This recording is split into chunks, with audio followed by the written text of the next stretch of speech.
Hello दोस्तों, कैसे हैं? उम्मीद करता हूँ अच्छी होंगी। एक दिव्यांग राजा की प्रेरणादायक कहानी जिसे हमें सीख लेनी चाहिए। यह कहानी एक दिव्यांग राजा की है जिसके राज्य में कोई भी परेशानी या समस्या नहीं थी।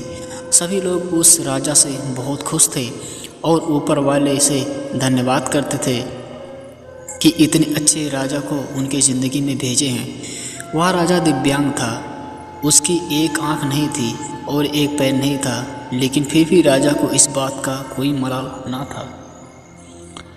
एक दिन राजा अपने महल के गलियारे में घूमते हुए अपने पूर्वजों की लगी तस्वीर को देख रहा था और सोच रहा था कि मेरे पिताजी इतने सूरवीर थे, उनके पिताजी इतने सूरवीर थे, हम इतने सूरवीर खानदान में जन्म लेने का मौका मिला, यह ऊपर वाले का धन्यवाद है।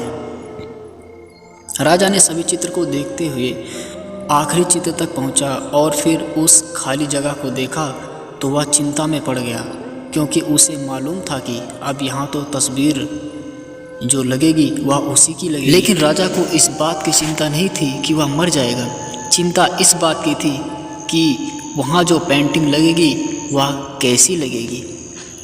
राजा का एक आँख और एक पैर ना होने की वजह से वह चिंता में पड़ गया और सोचने लगा कि इस गलियारे में इतने शानदार पेंटिंग लगी है, लेकिन मेरी एक आँख और एक पैर ना होने की वजह से मेरी तस्वीर सबसे ख़राब लगेगी और वह सबसे भद्दी भी दिखेगी। राजा ने सोचा कि मेरे मरने के बाद पता नहीं कैसी पेंटिंग बनेगी और क्यों ना मैं अपने जीते जी एक शानदार पेंटिंग बनवाऊं, ताकि मुझे ये सुकून मिल जाए कि मेरी यहाँ अच्छी पेंटिंग लगेगी।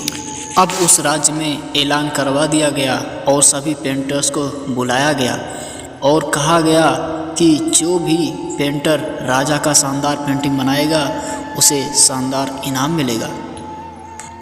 अब सभी पेंटर उस राज्य में आए और उन पेंटर्स को पता चला था कि अगर शानदार पेंटिंग बनेगी तो शानदार इनाम तो मिलेगा, लेकिन राजा का एक आँख नहीं है और एक पैर नहीं है, जिसका शानदार पेंटिंग कैसे बनेगा।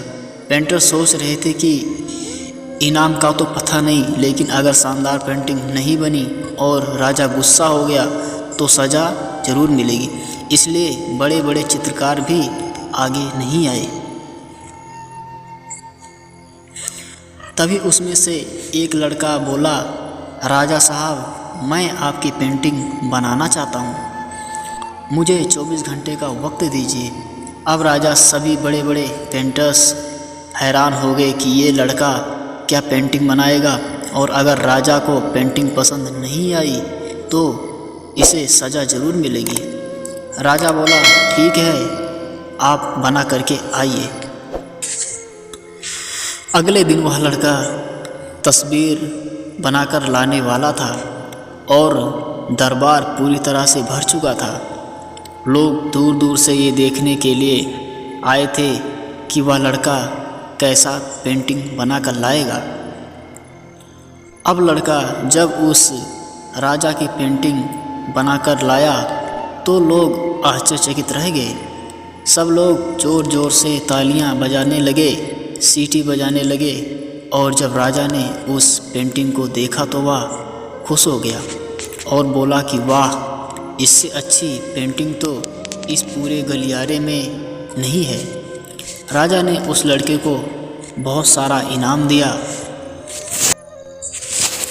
अब आप सोच रहे होंगे कि उस राजा की क्या पेंटिंग बनी होगी जिसकी एक आँख नहीं है और एक पैर नहीं है, कैसा पेंटिंग बना होगा। उस तस्वीर में लड़के ने उस राजा को एक घोड़े पे सवार किया। एक साइड में उस राजा का एक पैर दिख रहा था और राजा तीरंदाजी करते हुए निशाना लगा रहा था, और निशाना लगाते वक्त एक आँख बंद हो जाती है और उस लड़के ने उस राजा की वही आँख बंद की थी जो राजा के पास नहीं थी।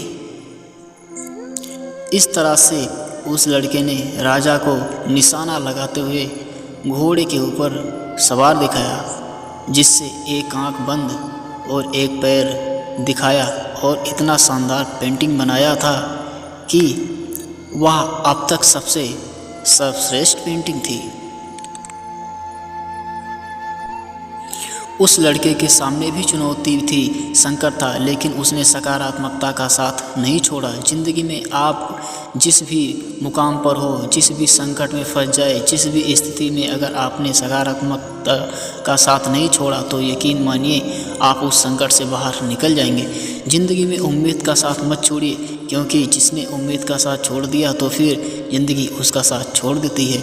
हर पल सकारात्मक रहिए, खुश रहिए, ऊपर वाले के आशीर्वाद के साथ और अपनों के प्यार के साथ अपनी अच्छी और सच्ची मेहनत के साथ कर दिखाओ कुछ ऐसा कि दुनिया करनी चाहे आपके। ऐसे ही और कहानी के लिए हमारे चैनल को सब्सक्राइब करें और वीडियो को लाइक शेयर करें, और हाँ, चैनल को सब्सक्राइब जरूर करें। मिलेंगे किसी और वीडियो में। Thanks for watching.